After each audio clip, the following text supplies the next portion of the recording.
Hi hello welcome to Indian media. నేను మీ రాకేష్. తెలంగాణ రాష్ట్రంలో కాదు దేశవ్యాప్తంగా ఆదాయానికి సంబంధించిన విషయాలు మాట్లాడుకున్నప్పుడు, ముఖ్యంగా ప్రభుత్వ ఆదాయానికి సంబంధించిన విషయాలు మాట్లాడుకున్నప్పుడు చాలా సందర్భాల్లో ఆబ్కారీ శాఖ గురించి లేదంటే రెవెన్యూ డిపార్ట్మెంట్కి సంబంధించిన విషయంలో మనం చాలా విషయాలు మాట్లాడుకుంటూ ఉంటాం. ప్రభుత్వానికి ఆదాయాన్ని తీసుకొచ్చేటువంటి సంస్థలు ఇవి మాత్రమే, లేదంటే ఈ మధ్య కాలంలో ట్రాఫిక్ చాలనలు పెంచుతూ ఉంటే ట్రాఫిక్ చాలనల ద్వారా బాగా ఆదాయం వస్తుందని చెప్పేసి చాలా మాట్లాడుకుంటూ ఉంటాం. కానీ అసలు ఎవరికీ తెలియకుండా రాష్ట్రంలో అత్యంత దారుణమైనటువంటి పరిస్థితుల్లో లక్షలాది రూపాయలు ఒక్కొక్క ఆఫీసులో లక్షలాది రూపాయలు వసూలు చేస్తున్నటువంటి దందాలకు సంబంధించినటువంటి విషయంలో మాత్రం ఎవరూ ఇప్పటివరకు వార్తలు రాసినటువంటి పరిస్థితి లేదు. అయితే గత కొంతకాలంగా రాష్ట్ర వ్యాప్తంగా జరుగుతున్నటువంటి ఈ దందాలో ముఖ్యంగా హన్మకొండ జిల్లా, వరంగల్ జిల్లాకు సంబంధించినటువంటి విషయాన్ని మీ ముందు తీసుకొచ్చడానికి ప్రయత్నం చేస్తాం. అబ్కారీ శాఖ లేదంటే ట్రాఫికో చలన ద్వారా ఆదాయమో లేకపోతే రెవెన్యూ డిపార్ట్మెంట్ ద్వారా ఆదాయమో ఇవే కాకుండా, లేదంటే భూములు దానికి సంబంధించిన రిజిస్ట్రేషన్ శాఖకు సంబంధించినటువంటి విషయమే కాకుండా ఆర్టీఓ ఏదైతే ఉందో ఈ ఆర్టీఓల ద్వారా వచ్చేటువంటి ఆదాయం ఏదైతే ఉందో దానికి సంబంధించినటువంటి ఒక పెద్ద దందా అనేది ఈరోజు రాష్ట్ర వ్యాప్తంగా జరుగుతుంది. ముఖ్యంగా హన్మకొండకు సంబంధించినటువంటి హెచ్ఎన్కే హన్మకొండ జిల్లాకు సంబంధించినటువంటి విషయాన్ని మీ ముందు తీసుకొచ్చడానికి ప్రయత్నం చేస్తా. హన్మకొండ జిల్లాలో ఆర్టీఓ ఎవరున్నారు, ఆర్టీఏ అధికారులు ఏం చేస్తూ ఉన్నారు, ఈ విషయాన్ని మనం మాట్లాడుకునే ముందు ముఖ్యంగా ఇక్కడ ముగ్గురు మోటార్ వెహికల్ ఇన్స్పెక్టర్స్ ఉన్నారు. MVI మోటార్ వెహికల్ ఇన్స్పెక్టర్స్ ముగ్గురు ఉన్నారు. ఈ ముగ్గురికి సంబంధించినటువంటి విషయం ఏదైతే ఉందో ఈ ముగ్గురిని మనం మాట్లాడుకుంటే చాలా లోతైనటువంటి విషయము. ముఖ్యంగా ఫస్ట్ నెంబర్ ఏమో రమేష్ రాథోడ్ గారు అనుకుంటా, ఇంకొకరు సెకండ్ వచ్చేసి కిషోర్ గారు ఉన్నారు, ఇంకో మూడో వ్యక్తి ఎక్స్ అనే వ్యక్తి ఉన్నారు. అయితే ఈ MVIల గురించి మనం ఆర్టీఓ అధికారుల గురించి మాట్లాడుకునే ముందు అక్కడ దందా ఏ విధంగా జరుగుతుంది అనేది చాలా లోతుగా ఆలోచించాల్సిన అవసరం ఉంది. ఈరోజు ఒక్కొక్క ఆర్టీఓ ఆఫీసు నుండి ప్రతిరోజు లక్షలాది రూపాయలు టార్గెట్ పెట్టుకొని మరి నేను అంటే గ్రౌండ్ రిపోర్ట్కు వెళ్ళేటువంటి ప్రయత్నం గత కొంతకాలంగా హన్మకొండలో ఉన్నటువంటి మా మిత్రుడు ఈ విషయాన్ని నాకు చెప్పిన తర్వాత మేము కలిసికట్టుగా అక్కడ సమాచారాన్ని సేకరించేటువంటి ప్రయత్నం చేస్తూ ఉంటే లక్షల్లో మేము మొదట్లో అరే ఏమున్నది రిజిస్ట్రేషన్లే కదా, లేదంటే వెహికల్ రిజిస్ట్రేషన్, లేదంటే ఇన్సూరెన్సులు అవో ఇవో, లేదంటే రెన్యువల్ చేసుకోవడము ఇవే ఉంటాయి కదా, వీటిలలో ఏమొస్తాయిలే అనుకునేది ఉంటే గవర్నమెంట్ దగ్గర 100 రూపాయలు ఫీజు ఉండేది ఉంటే అక్కడ వసూలు చేస్తున్నది 1000 నుండి 2000 రూపాయలు. దాదాపుగా అది ఎన్నింతలు అనేది 200 రేట్లు పెంచుతున్నటువంటి పరిస్థితి కూడా మనం చూస్తూ ఉన్నాం. ఒక్కొక్కసారి 1000 రూపాయల పనికి 10,000 పెడుతున్నటువంటి పరిస్థితి. ఇక్కడ 1000 రూపాయలుగా సార్ ఆన్లైన్లో అంటే 1000 రూపాయలు ఆన్లైన్లో ఉండదు. ఇక్కడ 10,000 రూపాయలు కడితేనే పని అయితే, లేకపోతే నీ బండి మేము రెన్యువల్ ఏం చేసుకో అనేటువంటి పరిస్థితి దందాగా జరుగుతూ ఉంది. దీని మీద వరుసగా హన్మకొండ జిల్లాలో వచ్చినటువంటి వార్తలు ఏవైతే ఉన్నాయో ఆ వార్తలకు సంబంధించిన విషయం మీద ఇంతకుముందు విజిలెన్స్ అధికారులు దాడులు చేసిరు. విజిలెన్స్ అధికారులు లేదంటే ఇంకొంతమంది వాళ్ళకు సంబంధించిన అధికారులు దాడులు చేసి వీళ్ళందరూ ఏం చేసినారంటే ఈ ఆర్టీఓ అధికారి మీద దాడి చేయలే, ఆర్టీఓ కింద ఉన్నటువంటి ఈ మోటార్ వెహికల్ ఇన్స్పెక్టర్లు ఎవరైతే ముగ్గురు ఉన్నారో వీళ్ళ ఇళ్ళ మీద దాడి చేయలేదు, వీళ్ళ ఆఫీసుల మీద దాడి చేయలేదు, వీళ్ళ బ్యాంక్ అకౌంట్ల మీద ఎంక్వైరీ చేయలేదు, ఏం చేయలేదు. వీళ్ళు ఏం చేసిర్రు, ఎవరైతే ఏజెంట్స్ ఉంటారో ఈ ఆర్టీఓ ఆఫీసులలో పనిచేసేటువంటి ఏజెంట్స్ ఎవరైతే ఉంటారో ఈ ఏజెంట్స్ని తీసుకొచ్చి ఏజెంట్స్ మీద దాడి చేసేటువంటి ప్రయత్నం విజిలెన్స్ అధికారులు చేశారు. ఆ విజిలెన్స్ అధికారులు దాడి చేసినప్పుడు వాళ్ళు దాడులకు వస్తున్న విషయం తెలిసిన తర్వాత దాదాపుగా ఆ రోజు ఏజెంట్స్ అందరూ ఖాళీ. ఆ రోజు అసలు ఆర్టీఓ ఆఫీస్ దగ్గర ఎవరు లేరు. మొత్తం షాపులు, జిరాక్స్ సెంటర్ల దగ్గర నుండి మొత్తం దందాలన్నీ బంద్ చేసుకొని ఆ రోజు బంధువు పిలుపునిచ్చినట్టు ఎట్లయితే బంద్ చేస్తారో ఆ విధంగా బంద్ చేసుకున్నారు. ఆ రోజు కూడా మనం అక్కడే ఉన్నాం. అయితే ఈ ఏజెంట్స్ సంబంధించిన విషయంలో 2 రకాల ఏజెంట్స్ ఉన్నారు. ఇక్కడ మనం గుర్తుపెట్టుకోవాలి. ఒకటేమో ఈ MVIలు ఎవరైతే ఉన్నారో ఈ MVIలకు సంబంధించినటువంటి ఏజెంట్లు కొంతమంది ఉంటారు. ఈ ఏజెంట్లకు ప్రజల నుండి ఏవైతే మనకు ఫైల్స్ వస్తాయో ఆ ఫైల్స్ను సేకరించేటువంటి ఏజెంట్లు ఇంకోరు ఉంటారు. 2 రకాల ఏజెంట్లు గుర్తుపెట్టుకోవాలి. ఈ MVIకి ఫర్ ఎగ్జాంపుల్ రమేష్ రాథోడ్ అనే ఈ మోటార్ వెహికల్ ఇన్స్పెక్టర్ కనుక మనం తీసుకున్నదంటే ఈయనకు 3 ఏజెంట్లు ఉంటారు. ఈయన కింద ఈ 3 ఏజెంట్లు వీళ్ళ పని ఏంది అని అంటే ప్రతిరోజు ప్రతి ఫైల్ని వీళ్ళు తీసుకొని వీళ్ళ ద్వారా మాత్రమే ఈ MVI దగ్గరికి ఫైల్ రావాలి. ఒకవేళ నాకు ఈ ఏజెంట్లలో ఎవరన్నా ఒకరు వీళ్ళు కనీసం ఒక 20 నుండి 30 మంది ఉంటారు ఈ ఏజెంట్స్. General agents. ఎవరన్నా డ్రైవింగ్ లైసెన్స్ కావాలంటే ఈ జనరల్ ఏజెంట్, ఈ బ్రోకర్ అనుకోవచ్చు మనం. ఈ బ్రోకర్ దగ్గరికి ఆ లైసెన్స్ కావాల్సినడో, లేదంటే ఆర్సీకి సంబంధించినడో, లేదంటే రిజిస్ట్రేషన్కి సంబంధించినడో, ఇంకోటి ఎవడో నచ్చి ఈ ఏజెంట్ను కలిస్తే ఈ ఏజెంటు డైరెక్ట్ ఎంవీఐ దగ్గర పోవడానికి ఉండదు. మళ్ళీ అంటే దర్శనం, దైవ దర్శనం డైరెక్ట్ జరగదు. ఇక్కడ ఈ దర్శనం జరగాలంటే ఏంది, మధ్యలో ఈ ముగ్గురు ఏజెంట్లు ఉంటారు. ఇందులో ఒక ముస్లిం కమ్యూనిటీ మిత్రుడు ఉన్నాడు, ఇంకోరిద్దరు వేరే వాళ్ళు ఉన్నారు. అది మనం పేర్లు చెప్పేటువంటి ప్రయత్నం చేద్దాం. ఇంకా చాలా లోతుగా వీళ్ళు చేస్తున్నటువంటి దందాకు సంబంధించినటువంటి పూర్తి వీడియోలను, ఆడియోలతో సహా మేము ముందుకు వచ్చేటువంటి ప్రయత్నం చేస్తాం. ఇప్పటికే చాలా ఆధారాలను సేకరించి దగ్గర పెట్టుకోవడం జరిగింది. రానున్న రోజుల్లో వాటిని ఆల్రెడీ మా ఎమ్మెల్యే, నాది హుస్నాబాద్ నియోజకవర్గం కాబట్టి మా ఎమ్మెల్యేనే ఈరోజు రవాణా శాఖ మంత్రిగా ఉన్నాడు కాబట్టి పొన్నం ప్రభాకర్ అన్న దృష్టికి తీసుకుపోయడానికి ప్రయత్నం చేసిన. దీనికి సంబంధించిన విషయంలో ఆల్రెడీ మేము పొన్నం ప్రభాకర్ గారి దృష్టికి తీసుకుపోయిన తర్వాత టాస్క్ ఫోర్స్ వాళ్ళు కానీ, లేదంటే విజిలెన్స్ వాళ్ళు కానీ వాళ్ళ మీద దాడులు చేసిర్రు. ఆ ఏజెంట్లకు సంబంధించినటువంటి దాడులకు సంబంధించిన విషయంలో ఆ రోజు ఏం జరిగింది ఏంది, ఆ తర్వాత 4-5 రోజుల పాటు అక్కడ ఆఫీసులో తనిఖీలు అవన్నీ జరిగినాయి. ఇవన్నీ చేస్తూ ఉన్నాం. అయితే ఈ ఏజెంట్ల మీద జరిగింది దాడి. టాస్క్ ఫోర్స్ వాళ్ళు కానీ, విజిలెన్స్ కానీ, వీళ్ళందరూ కూడా ఈ జనాభా దగ్గర ఉండే, అంటే ప్రజల దగ్గర ఉండి వచ్చేటువంటి ఫిర్యాదులు కానీ, ప్రజల నుండి వచ్చేటువంటి ఫైల్స్ ఏవైతే ఉన్నాయో ఈ ఫైల్స్ని సేకరించేటువంటి ఏజెంట్లకు సంబంధించిన విషయం మీద దాడి జరిగింది. కానీ దాడి చేయాల్సింది, అంటే దాడి అంటే ఇట్ మీన్స్ ఏదైతే విజిలెన్స్ వీళ్ళ అధికారులు ఉన్నారో వీళ్ళు ఎవరిని పట్టుకోవాలని అంటే ఈ మోటార్ వెహికల్ ఇన్స్పెక్టర్ ఎవరైతే ఉన్నారో ఈ మోటార్ వెహికల్ ఇన్స్పెక్టరు వాళ్ళు, వాళ్ళ కుటుంబాలు, వాళ్ళ రిలేషన్స్, వాళ్ళ చుట్టాలు, అంటే దగ్గర వాళ్ళ స్నేహితులు, వీళ్ళందరూ ఎవరైతే ఉంటారో వీళ్ళ బ్యాంక్ అకౌంట్ల మీద నిఘా పెట్టాల్సిన అవసరం ఉంది. దాంతోపాటు ఈ ఒక్కో మోటార్ వెహికల్ ఇన్స్పెక్టర్కి కరడు కట్టినటువంటి భక్తుల్లాగా ఉండేటువంటి ఈ ఏజెంట్లు ముగ్గురు ఎవరైతే ఉన్నారో వీళ్ళు. ఇక్కడ ఇంకో విషయం చెప్పాలి. ఇక్కడ ఈ ముగ్గురు మోటార్ వెహికల్ ఇన్స్పెక్టర్లు ఎవరైతే ఉన్నారో ఈ మోటార్ వెహికల్ ఇన్స్పెక్టర్ సంబంధించిన విషయంలో ఒక వ్యక్తి ఇంతకుముందు వేరే జిల్లాలో పనిచేసిండు. అది కూడా ఉమ్మడి వరంగల్ జిల్లాలో ఉంటుంది. ఆ వేరే జిల్లాలో పనిచేసినప్పుడు ఈ మోటార్ వెహికల్ ఇన్స్పెక్టర్కి ఎవరైతే ఏజెంట్గా బానిసగా ఉన్నాడో ఆ ఏజెంటే ఇప్పుడు ఈయన హన్మకొండ షిఫ్ట్ అయితే హన్మకొండకు ట్రాన్స్ఫర్ చేస్తే అక్కడ నుండి జనగాం నుండి ఆ ఏజెంట్ కూడా హన్మకొండ షిఫ్ట్ అయ్యాడు. అంటే ఎంత పెద్ద దందా ఇది. కరోనా సమయం నుండి మొదలుకుంటే ఇప్పటి వరకు వీళ్ళు అసలు రాష్ట్రంలో ఎక్కడ ఆర్టీఓ ఆఫీసులు ఆ రోజు సెలవు ఉంటుంది, కానీ ఇక్కడ మాత్రం పనులు జరుగుతూ ఉంటాయి. ఆ రోజు ప్రతిరోజు ఇక్కడ ఒక్కొక్క ఎంవీఐ దగ్గర అయ్యేటువంటి డబ్బులు 10 నుండి 15 లక్షల రూపాయల దంద నడుస్తూ ఉంది. ముగ్గురు ఉన్నారంటే దగ్గర 50 లక్షల రూపాయలు. ఇవి ప్రభుత్వానికి కడుతున్నాయి కాదు, ఈ పూర్తి స్థాయిలో వాళ్ళు దొంగతనంగా సంపాదించుకున్నటువంటి సంపాదన. ఇక్కడ మీకు ఇంకో విషయం చెప్పాలి. నేను ఫర్ ఎగ్జాంపుల్ లైసెన్స్కి అప్లై చేసుకోవాలనుకోండి. లైసెన్స్ గవర్నమెంట్ ఏమని చెప్తుంది, తెలంగాణ గవర్నమెంట్ క్లియర్గా మీరు ఏది ఉన్నా ఆన్లైన్లో చేసుకోవచ్చు, ఆన్లైన్లో మీకు మీ ఇంటికే ఇచ్చిపోతారు, అవసరమైతే మీ ఇంటికే ఇచ్చిపోతారు అనే విధంగా తెలంగాణ ప్రభుత్వం చెప్తా ఉంది, రవాణా శాఖ మంత్రి చెప్తా ఉన్నాడు. మరి ఇక్కడ ఏం జరుగుతుందంటే నాకు ఫర్ ఎగ్జాంపుల్ లైసెన్స్ కావాలి. లైసెన్స్ ఫీజు గవర్నమెంట్ దగ్గర 1000 రూపాయలు ఉంది. గవర్నమెంట్ ఫీజు 1000 రూపాయలు. కానీ ఇక్కడ నాకు లైసెన్స్ రావాలంటే ఏం చేయాలి, నేను ఫస్ట్ ఏజెంట్ దగ్గరికి పోవాలి. ఈ ఏజెంట్ నా దగ్గర ఎంత వసూలు చేస్తున్నాను అంటే మినిమం 5000 రూపాయలు వసూలు అవుతాడు ఏజెంట్.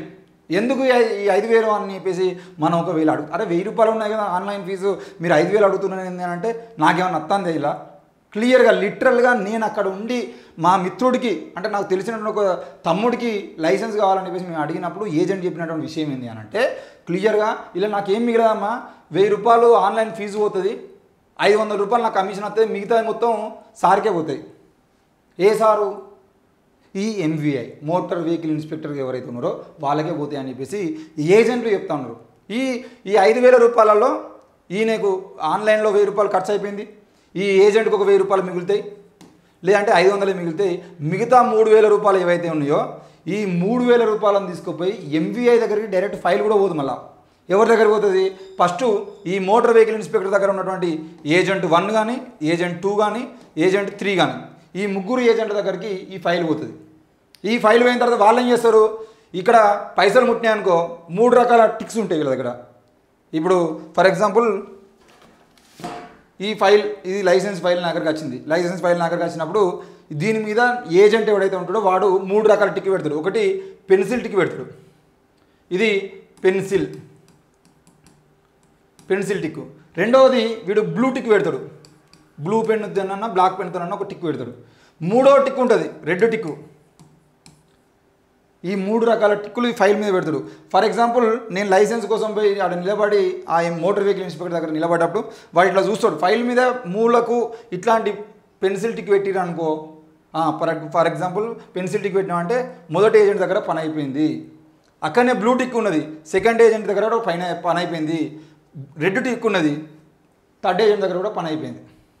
ఇది అక్కడ దందా జరుగుతుంది అన్నట్టు. ఆ టిక్కులకు సంబంధించినటువంటి వ్యాపారం కానీ అసలు ఏం జరుగుతుంది, వాడు పెన్సిల్తో పైన గీత ఎందుకు గీసిండు, లేదంటే మనమేమనుకుంటాం చదువు అంటే ఆడ చదువుకొని వాళ్ళు చాలామంది వస్తారు అంటారు, గ్రామాల్లో ఉండేటువంటి వాళ్ళు వస్తూ ఉంటారు. వాళ్ళందరికీ అసలు ఏం జరుగుతుందని దందా గురించి తెలియని వాళ్ళు ఏమనుకుంటారు అంటే ఓహో ఈయన చూపించడం కాబట్టి టిక్కు పెట్టినట్టు అని వీళ్ళు అనుకుంటారు. ఇక్కడ పెన్సిల్ టిక్ పెట్టేటువంటి ఏజెంట్ పెన్సిల్ మాత్రం పెట్టుకుని తిరుగుతూ ఉంటాడు, బ్లూ టిక్ పెట్టేటువంటి ఏజెంట్ బ్లూ పెన్ పెట్టుకుని తిరుగుతాడు, ఇక్కడ మూడో ఏజెంట్ రెడ్ పెన్ పెట్టుకొని తిరుగుతూ ఉంటాడు. అంటే పైసలు వచ్చినాయా, ఈ ఫైల్ మనదేనా కాదా, ఈ ఫైల్ నేను ఓకే చేయచ్చా లేదా, ఈ సంతకం పెట్టానా అద్దా అని చెప్పేసి ఇవన్నీ రకాలుగా ఆడ మోటార్ వెహికల్ ఇన్స్పెక్టర్ చూసుకొని ఫైల్ ఓపెన్ చేయగానే నీకు పైన టిక్కులు కనబడ్డాయంటే చలో ఇక వీడు వానికి లైసెన్స్ ఇవ్వడానికి ఏ రకమైనటువంటి రూల్స్ అవసరం లేదు. వాడు గుడ్డోడా కుంటోడా, అసలు వాడిని డ్రైవింగ్ అవుతుందా, వాడు నేర్చుకున్నాడా, సొంతంగా నేర్చుకున్నాడా, కోచింగ్ పోయి నేర్చుకున్నాడా, అసలు వీనికి బండి ఉన్నదా లేదా, వీటి ఎప్పుడైనా బండి దూరుండా, ఇవన్నీ ఏం అవసరం లేదు. మనకు 3 టిక్కులు ఉన్నాయా, పైసలు మన చేతిలోకి వచ్చినాయి, బస్ ఈయన చేతిలో డైరెక్ట్ రావు. సాయంత్రం పూట వసూలు చేసుకున్నటువంటి బ్యాచ్ వేరే ఉంటుంది, ఎక్కడెక్కడ ఏ కార్లలో వీళ్ళు డబ్బులు వసూలు చేసుకుంటారో మొత్తం వీడియోలతో సహా ఉన్నాయి. ఇక్కడ ఏం జరుగుతాయి అనంటే టిక్కులు కనబడ్డాయనంటే ఈయన డ్రైవింగ్ అర్హుడు గంతే. ఇక మనకి వేరే ఏ రకమైనటువంటి ఎగ్జామ్ అవసరం లేదు.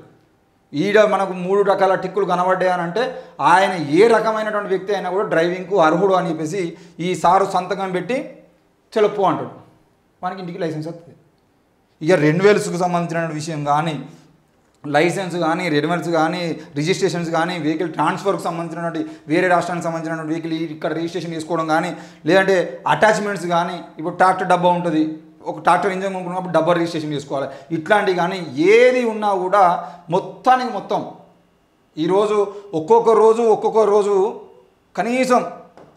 కనీసం ఒక రోజుకు 5,000 ఫైల్స్, ఇందులో అన్ని రకాల ఫైల్స్ ఉంటాయి.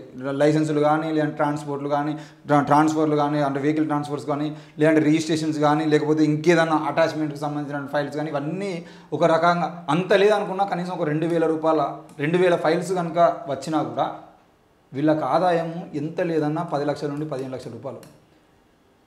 పర్మిట్ ఫర్ ఎగ్జాంపుల్ ఒక స్కూల్ వ్యాన్ వచ్చింది, స్కూల్ వ్యాన్లు వరుసగా ఆ కాలేజీకి సంబంధించినవి, ఆ స్కూల్కి సంబంధించిన 10 వ్యాన్లు ఉన్నాయి, 10 స్కూల్ బస్సులు ఉన్నాయి, 10 స్కూల్ బస్సులు తీసుకుని వచ్చి ఆడ లైన్ పెడితే 10 స్కూల్ బస్సులు ఆ రోజు కనుక ఈ సార్ సంతకం పెట్టి బయటికి రావాలంటే ఏ చెకింగ్ లేకుండా వచ్చి టైర్లు చెక్ చేయడము, ఇంజన్ ఆయిల్ చెక్ చేయడం ఇవన్నీ ఏమి ఉండేవి. ఇక డ్రైవర్ ఎవడు వచ్చినా కూడా వీనికి సంబంధం లేదు.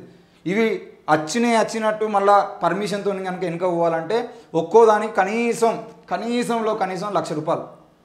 10 బస్సులోకి ఈరోజు సంతకం పెట్టినానంటే 10 లక్షల రూపాయలు ఆ రోజు దందా. 10 లక్షలు. దీంట్లో ప్రభుత్వానికి వచ్చే ఆదాయం గుండు సున్నా, ఏం లేదు.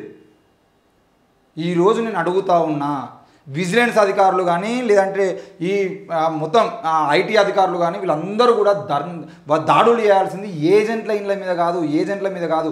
మీకు దమ్ముంటే, మీకు చేతనైతే మా దగ్గర ఆధారాలనే మేము వస్తాము. డైరెక్ట్గా పోయి ఈ ఎంవీఐలు ఎవరైతే ఉన్నారో, ఈ ఎంవీఐల మీద ఉన్నటువంటి ఆస్తులు ఎన్ని కోట్లు, వీళ్ళకి వచ్చే జీతాలు ఎంత, వీళ్ళ ఆస్తులు ఎంత, ఒక్కొక్కరు. ఇంకో విషయం చెప్తా, ఇక్కడ పనిచేస్తున్నటువంటి ఒక ఏజెంట్స్ అంటే ఎంత అండి, మా అంటే మనం ఏమనుకుంటాం ఏజెంట్లు అంటే ఒక ఫైల్ చేసింటే 500-1000 రూపాయలు మిగులుతారా బాబు అనుకుంటాం. కానీ అక్కడ ఉన్నటువంటి ఒక ఏజెంటు ఇల్లు కట్టిండు కొత్తగా, ఆ ఇల్లు 5 కోట్ల రూపాయల విలువ చేసేటువంటి ఇల్లు, 5 కోట్ల రూపాయలు విలువ చేసేటువంటి ఇల్లు. 5 కోట్ల రూపాయలు గవర్నమెంట్ జాబులు వచ్చినటువంటి గ్రూప్ 1 ఆఫీసర్లో, లేకపోతే ప్రభుత్వ ఉద్యోగులో, లేదంటే లెక్చరర్లో, లేకపోతే కానిస్టేబుల్లో, ఎస్ఐలో వాళ్ళే 1 కోటి రూపాయలు పెట్టి ఇల్లు కట్టాలంటే, 1 కోటి రూపాయలు లోన్ తీసుకోవాలంటే నానా తంటలు పడతారు.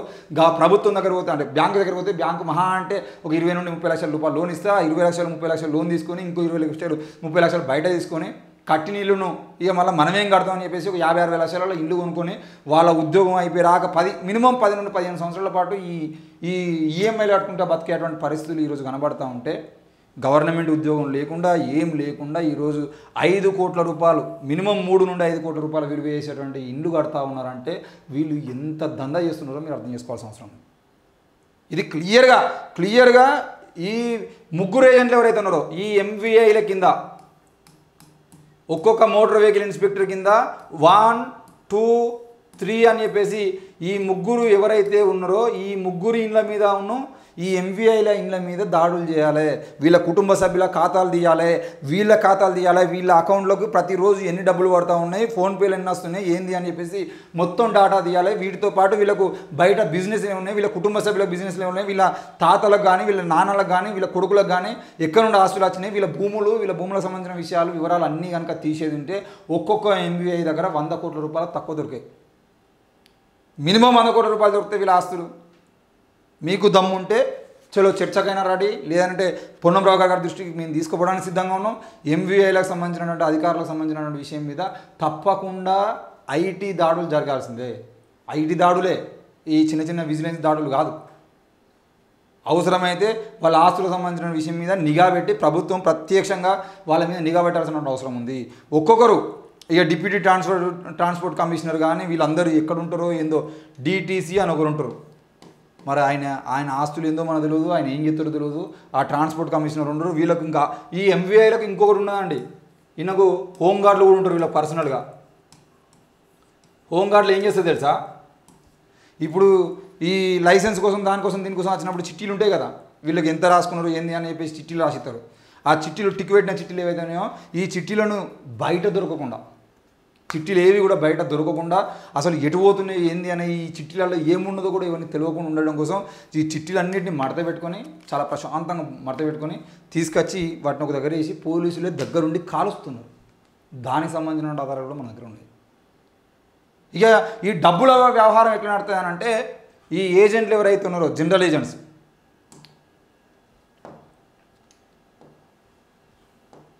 ఈ జనరల్ ఏజెంట్స్ ఎవరైతే ఉన్నారో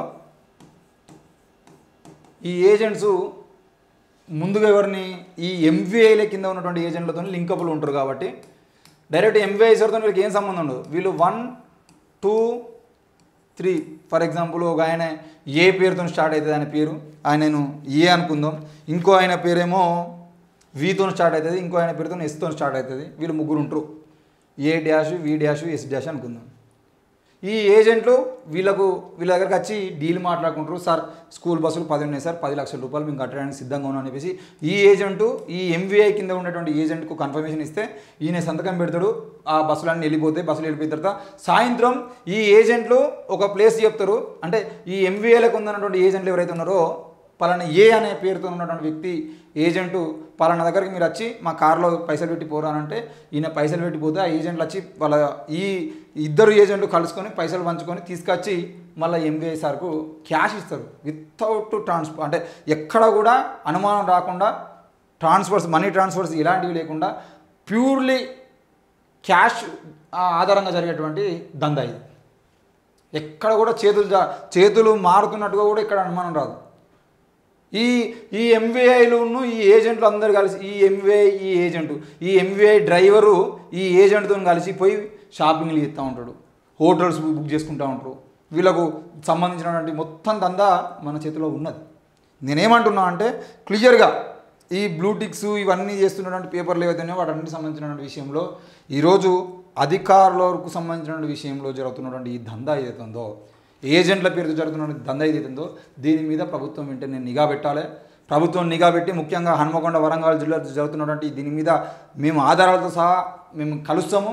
మీరు వీలైనంత తొందరగా దీని మీద నిఘా పెట్టి వీళ్ళ ఆస్తుల మీద, నేను మళ్ళీ చెప్తున్నా, వీళ్ళ పేరు మీద కానీ వీళ్ళ భార్య పేరు మీద వీళ్ళ కొడుకు బిడ్డల పేరు మీద ఆస్తులు ఉండేటువంటి అవకాశాలు లేవు. వాళ్ళ కుటుంబ సభ్యులందరి లిస్టులు తీయాలి. వీళ్ళ కుటుంబ సభ్యులు వీళ్ళ స్నేహితుల పేరు మీద బిజినెస్లు నడుస్తూ ఉన్నాయి, హోటల్స్ నడుస్తూ ఉన్నాయి, బిజినెస్లు నడుస్తూ ఉన్నాయి. కాబట్టి వాళ్ళకు సంబంధించినటువంటి ఏజెంట్లు ఎవరైతే ఉన్నారో ముగ్గురు ఏజెంట్లకు సంబంధించిన పేర్లు ఫోటోలతో సహా మన దగ్గర ఉన్నాయి. వీళ్ళు అక్కడ జిరాక్స్ సెంటర్ కనబడతా ఉంటారు కానీ జిరాక్స్ సెంటర్ అనేది పేరుకు మాత్రమే జిరాక్స్ సెంటర్. అది అక్కడ మిషన్ ఉంటుంది, ఆ మిషన్ కాడ పనిచేయడానికి ఒక మనిషి ఉంటాడు. కానీ మొత్తం దందా అంతా ఆ మిషన్ షాప్లో ఆ జిరాక్స్ సెంటర్లో నడుస్తూ ఉంటాయి. పలానా ఏకు సంబంధించిన జిరాక్స్ సెంటర్లో కూర్చుంటే నీకు ఆయన వచ్చి ఫైల్ తీసుకున్నట్టు పైన ఇది తర్వాత నువ్వు డబ్బులు కట్టాలి. ఇంత పెద్ద దందా జరుగుతూ ఉంది. ప్రతిరోజు ఒక ఎంవీఐ 10 నుండి 15 లక్షల రూపాయల ఆదాయం సంపాదిస్తాను అంటే ప్రభుత్వ ఆదాయానికి ఎంత గండి కొడుతున్నారు. మరి దీంట్లో జిఎస్టీ ఏమున్నదంటే ఏం లేదు. ప్రభుత్వానికి పూర్తి స్థాయిలో గుండు సున్నా.